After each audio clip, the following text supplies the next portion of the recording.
Bonjour et merci de nous rejoindre pour ce 4e numéro de votre magazine Terre de Mer consacré au lac de Cazaux, tout au sud du bassin d'Arcachon. Le lac de Cazaux, il faut le savoir, c'est quand même le 2e plus grand lac d'eau douce de France. Alors bien sûr, ça fait la blague, mais je vous rassure, je n'ai pas le permis, je ne suis pas venu en Alpha Jet. Le gadget, comme on le surnomme, et dont vous connaissez la silhouette, puisqu'il équipe depuis les années 80 la patrouille de France. Mais pas seulement, c'est aussi un avion qui sert à former les jeunes pilotes aux avions à réaction. Ici, sur la BA-120, la base de Cazaux, il y en a quelques-uns et vous les entendez d'ailleurs.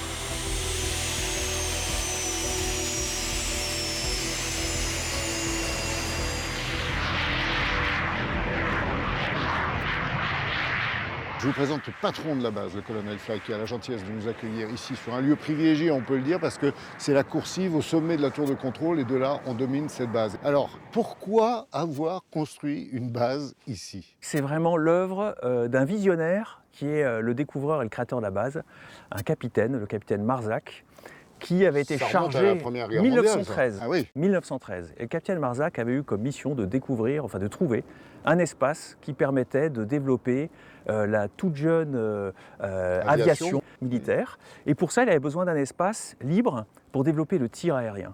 Et donc, il avait besoin d'un champ de tir et il avait besoin d'un espace pour créer un aérodrome. Et alors, pourquoi le lac?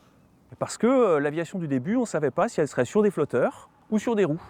Et donc, cet espace permettait d'envisager les deux options. Alors là, c'est juste pour faire du bruit quand on est en train de parler ou c'est une mission? Bah écoutez, c'est un grand classique. C'est comme ça qu'on entraîne nos pilotes de combat. Alors pour vous, c'est un exercice, mais pour nous, c'est un spectacle.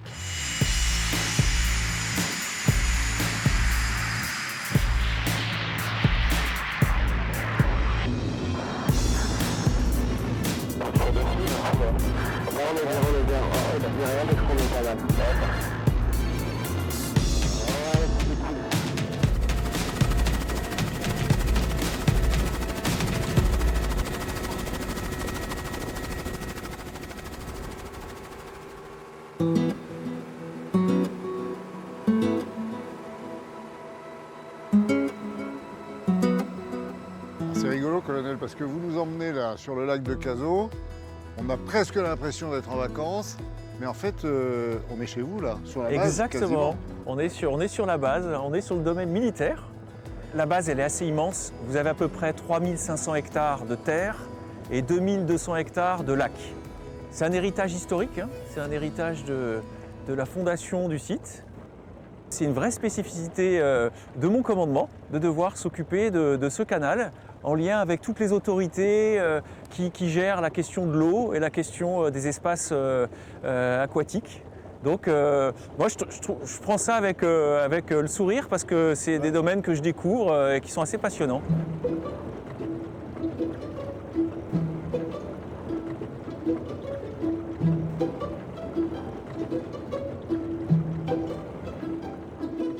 Alors là, effectivement, là c'est l'arrière de la maison du commandant de base. C'est une maison architecturalement très différente de toutes les autres de Cazaux, parce que c'est une maison sur plusieurs étages qui ressemble un peu aux arcachonnaises. Elle est de 1917. Donc elle a été construite pour le commandant Marzac, qui était à sa deuxième période de commandement à Cazaux. Et alors, ce qui est drôle à raconter, c'est que les entrepreneurs qui développaient la base ont eu comme mission aussi de lui construire une maison. Et ils se sont rapprochés de lui en disant « Mais mon commandant, on doit vous construire une maison, qu'est-ce que vous voulez ?» Et il n'avait pas le temps, il était très occupé, et il a dit « Mais écoutez, si vous ne savez pas ce que c'est qu'une maison, regardez donc dans le dictionnaire. » Et il se trouve que la maison du commandant de base de Cazaux, c'est exactement la représentation du Larousse de 1917 de ce que c'est qu'une maison. Donc l'entrepreneur, il ne s'est pas embêté, il a pris l'illustration, il a fait la maison comme on lui a demandé de la faire, comme dans le dictionnaire. Donc on l'appelle la maison Larousse. Est-ce que votre boulot, à vous, il y a plusieurs choses en fait, plusieurs facettes, non, sur le canal? Oui, alors déjà, il y a une responsabilité qui est celle d'assurer le niveau de l'eau sur le lac. Parce qu'il faut savoir que ce lac, il est plus haut que le bassin d'Arcachon. Il est quasiment 20 mètres au-dessus du bassin d'Arcachon. Donc, c'est pas courant, mais le lac est un point haut. Et de ce lac s'écoulent les eaux vers le nord et vers le sud. Donc, notre responsabilité à nous, c'est de s'assurer, par les ouvrages qui sont chez nous, que le lac ne se vide pas trop vite ou ne se remplisse pas trop vite et qu'on garantisse un niveau cohérent des eaux en amont et en aval de ces ouvrages.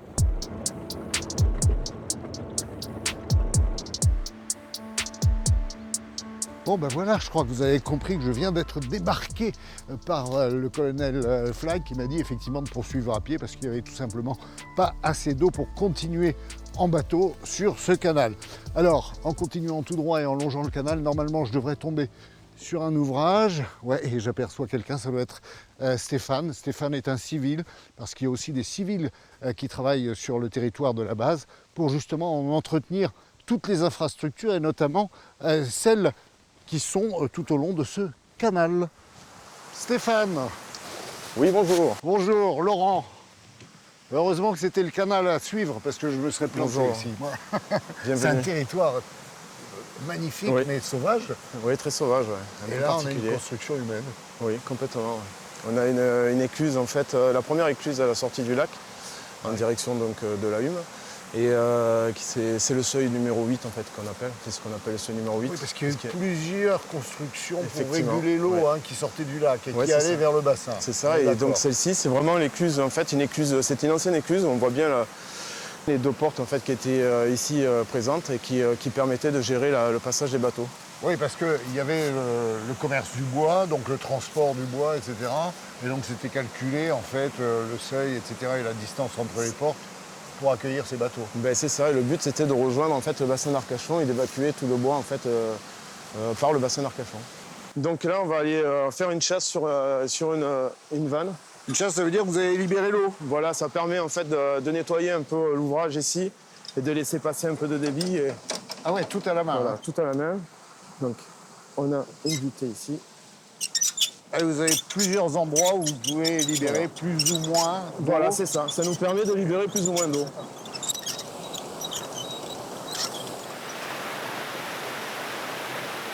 Pour vous donner une idée, en fait, quand on ouvre au maximum, C'est-à-dire quand il y a beaucoup trop il y a d'eau beaucoup trop en d'eau amont. et qu'on est Ok. obligé d'ouvrir au maximum, l'eau, elle vient taper au niveau du tronc d'arbre qui est là-bas. Ouais, c'est à peu près la marque aussi qu'on voit C'est- sur les pierres. C'est exactement la marque qu'on voit ici sur les pierres. Les pierres usées, en fait, c'est là où il y a le passage de l'eau en niveau maximum. Et c'est à ce niveau-là. Ouais. On a un impact important sur l'amont parce qu'effectivement, ça nous permet de gérer le niveau du lac, même si le débit passant ici, quand il y a vraiment des grosses crues énormes, on ne peut pas réguler le niveau du lac avec ça. Il faut quand même pas. C'est pas comme une baignoire où on vide un siphon et que ça s'écoule. Mais par contre, parce qu'il y a quand même 7 km entre le lac et ici, donc c'est pas rien. Mais par contre, c'est sûr que ce qui est sûr, c'est qu'on a un gros impact en aval. Et de là l'importance aussi, nous, à chaque fois qu'on ouvre, d'aller contrôler ce qui se passe derrière pour ne pas inonder en fait, les communes de Gujan ou la Hume ou autre. Voilà. Il y a ça aussi qu'il faut prendre en compte. Prendre en compte la hauteur d'eau du lac de Cazaux pour ne pas inonder les communes environnantes, mais aussi pour fournir en eau potable une grande partie des habitants du sud-bassin. L'eau puisée à l'entrée du canal des Landes est acheminée vers cette usine de traitement. Arnaud Lavalette nous explique les différentes étapes pour rendre l'eau du lac de Cazaux consommable.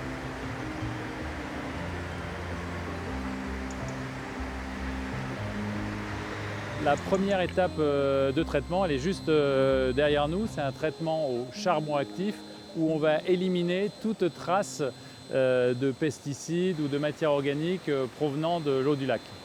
Alors on est ici dans l'étape de coagulation-floculation. Donc concrètement, ça veut dire qu'on va amasser comme par des petites boules ce qu'on appelle le floc.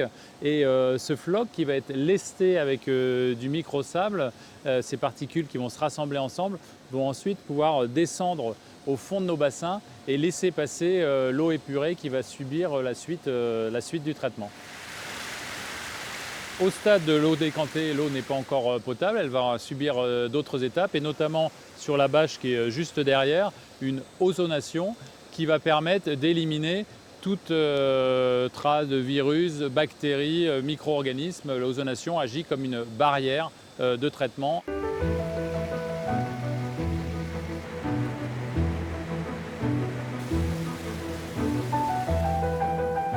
Et grâce aux installations qui sont derrière moi, on va pouvoir faire la dernière étape du traitement qui est la chloration, qui qui va permettre de désinfecter l'eau et de s'assurer tout au long du réseau de sa qualité sanitaire pour les besoins de la consommation.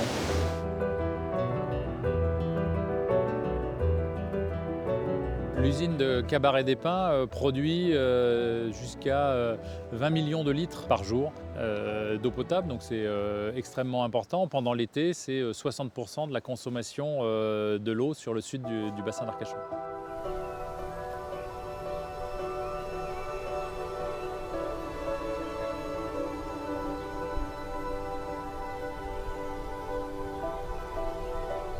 Alors si l'on a bien compris l'importance du lac de Cazaux pour l'ensemble des populations au sud du bassin d'Arcachon, on peut se poser la question de l'intérêt de ce canal des Landes aujourd'hui bien sûr, et dans la tête surtout de ceux qui l'ont imaginé puis conçu. Pour répondre à cette question justement, eh bien, je vais rejoindre un archéogéographe, Cédric Lavigne, qui connaît si bien le canal des Landes qu'il s'y promène dans des zones presque inaccessibles et souvent méconnu du grand public. Cédric, bonjour. Bonjour Laurent. Ah, effectivement, ça se mérite un endroit pareil. Oui. Non, mais c'est quasiment inaccessible. C'est vrai que c'est plus un lieu de promenade, comme on a imaginé une fois dans le passé que ça pouvait l'être d'ailleurs.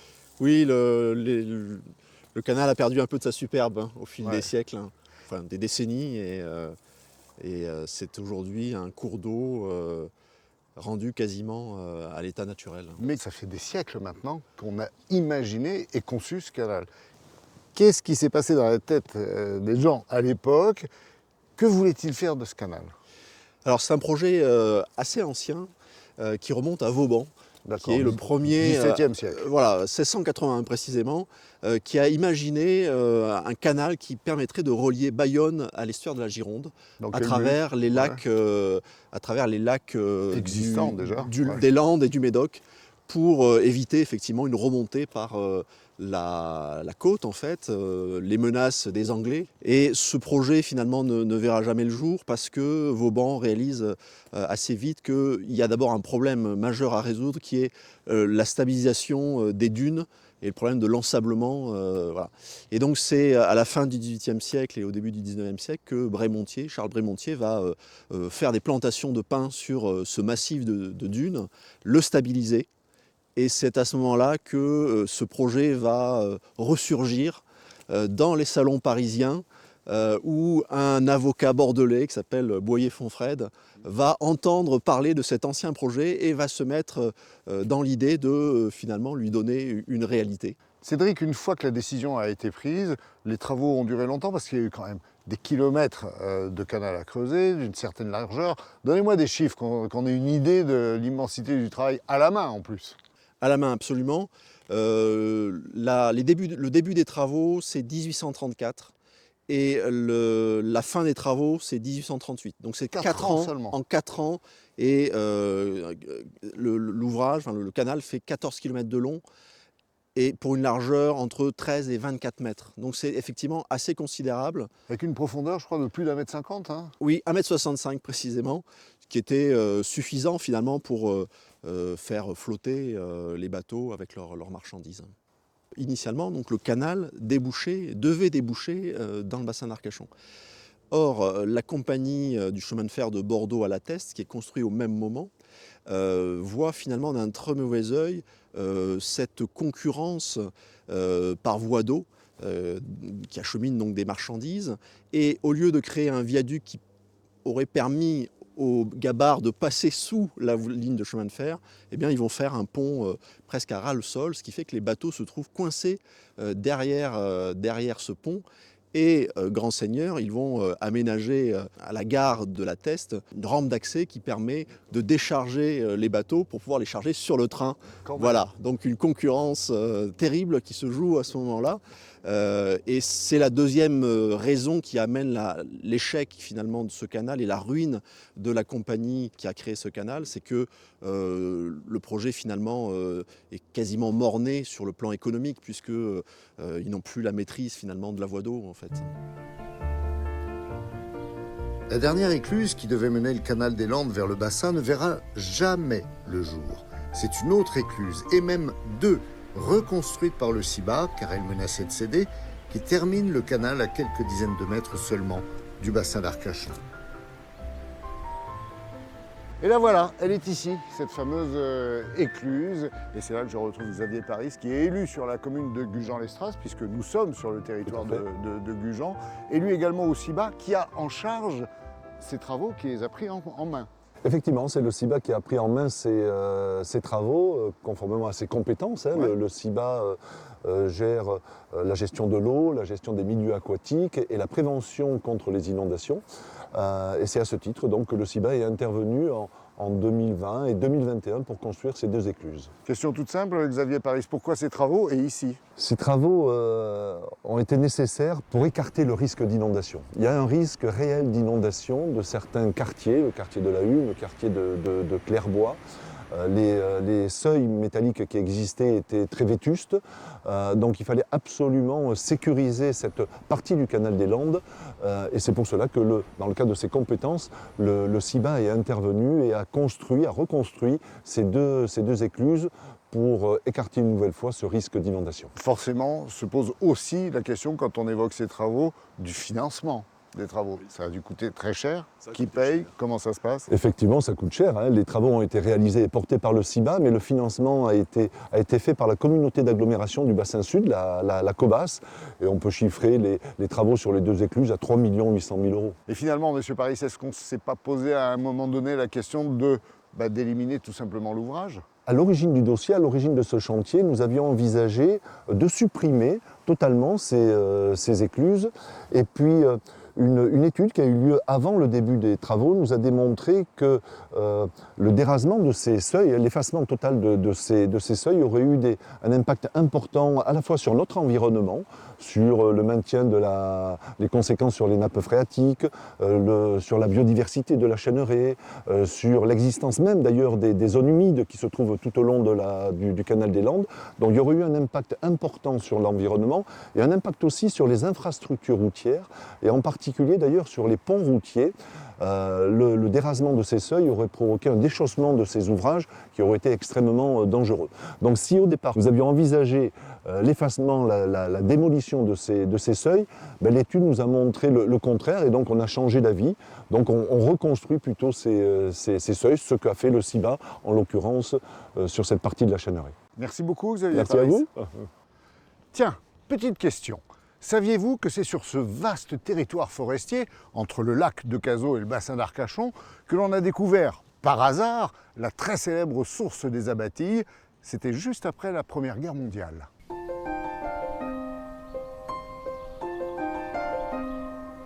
Gabriel Médieu est persuadé de trouver du pétrole chez lui, près d'Arcachon.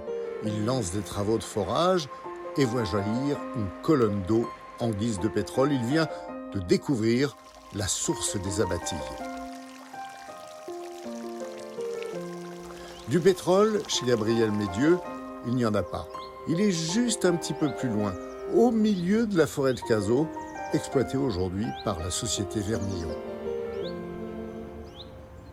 Lorsqu'on extrait le pétrole du sous-sol, on extrait ce que l'on appelle dans notre jargon pétrolier de l'huile et de l'eau, avec des volumes très importants.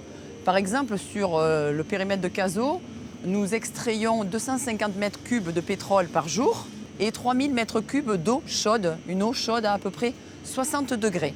Donc cette eau est récupérée en même temps que le pétrole et on la renvoie à son emplacement initial pour maintenir une pression dans le gisement et renvoyer la production vers les puits qui vont pomper le pétrole dans le sous-sol. Si on regarde le procédé technique en fait, de séparation du pétrole qui se fait sur nos dépôts pétroliers, naturellement, le pétrole va se mettre au-dessus parce qu'il est plus léger que l'eau et l'eau va rester en dessous. Donc on peut voir sur cet échantillon-là, et on est à peu près sur 90% d'eau qui sont extraites du sous-sol et 10% d'huile. Donc dans le jargon pétrolier, l'huile, c'est le pétrole brut. Nous, on va extraire de manière très simple, je pourrais dire très très simple, avec une paille qui vient aspirer le pétrole pour qu'il soit expédié vers les raffineries. Et l'eau avec une autre paille, en fait, qui va nous permettre de réinjecter cette eau dans le gisement pour le maintenir en pression. Vermillon est le premier producteur de pétrole en France. C'est une entreprise qui, aux côtés de 4 autres petits opérateurs pétroliers, produit quasiment 1% de la consommation française de pétrole. Elle produit du pétrole sur le secteur de la Gironde, on va dire entre la Teste et la pointe du Cap Ferret. Sur ce périmètre-là, nous avons 70 puits en activité. Et si je fais le focus sur la concession de Cazaux, qui est plutôt sur la Teste, on a 50 puits en activité, dont une quarantaine là où on se situe, au cœur de la forêt de la Teste. La forêt de la Teste, martyrisée cet été par les incendies. Et si les puits de pétrole ont été épargnés, près du lac de Cazaux, le feu a fait des dégâts. Regardez ces arbres brûlés. Autant vous dire que malgré cette quantité d'eau incroyable, ici, sur les berges du lac de Cazaux, on a eu chaud, très très chaud, l'été dernier. C'est le cas de Charlie et de son établissement, de son restaurant, Les Pieds dans l'eau, qui, comme tous les Casalins, forcément amoureux de la nature, du lac bien sûr, et puis des forêts, a très très mal vécu cette catastrophe hors norme. Rendez-vous compte, les flammes en furie étaient là, à quelques dizaines de mètres seulement de son établissement, de sa vie.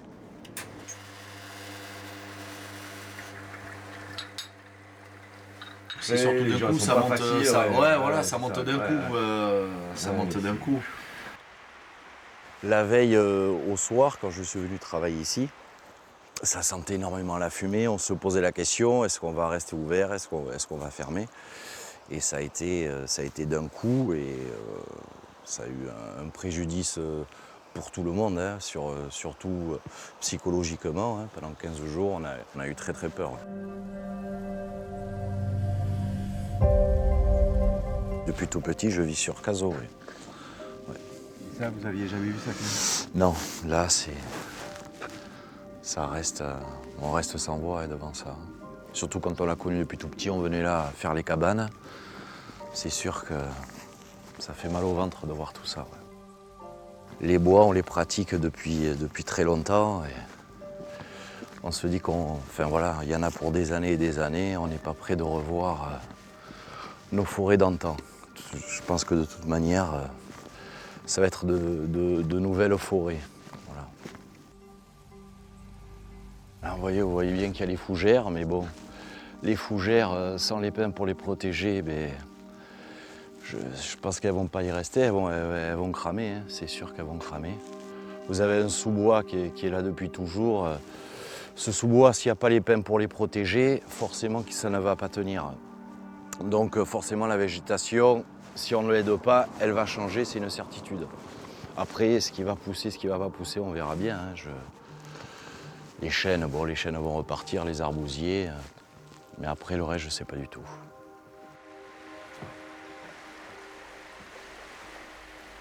La hauteur du lac, là, ça n'a pas un peu baissé, non? Si, ça a beaucoup baissé, Cet été, elle n'a jamais été aussi basse. Hein.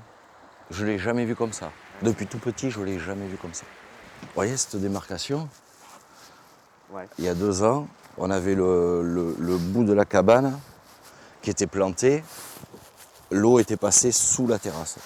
Donc là, on voit bien que le niveau de l'eau est très très bas. Moi, j'espère qu'avec l'hiver, ça va bien remonter normalement.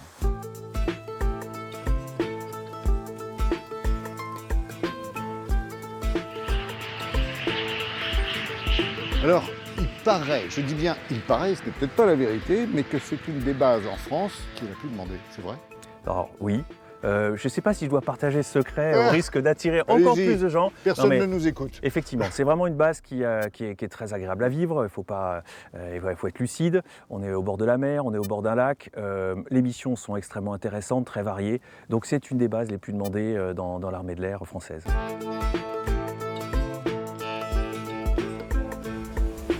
Et ben voilà, vous avez compris pourquoi le lac de Cazaux que l'on aperçoit derrière et toute la forêt qui l'entoure était aussi important pour le bassin d'Arcachon et sa région. Merci à la base aérienne de nous avoir accueillis. Merci à vous de votre fidélité. On se retrouve le printemps prochain pour de nouvelles aventures.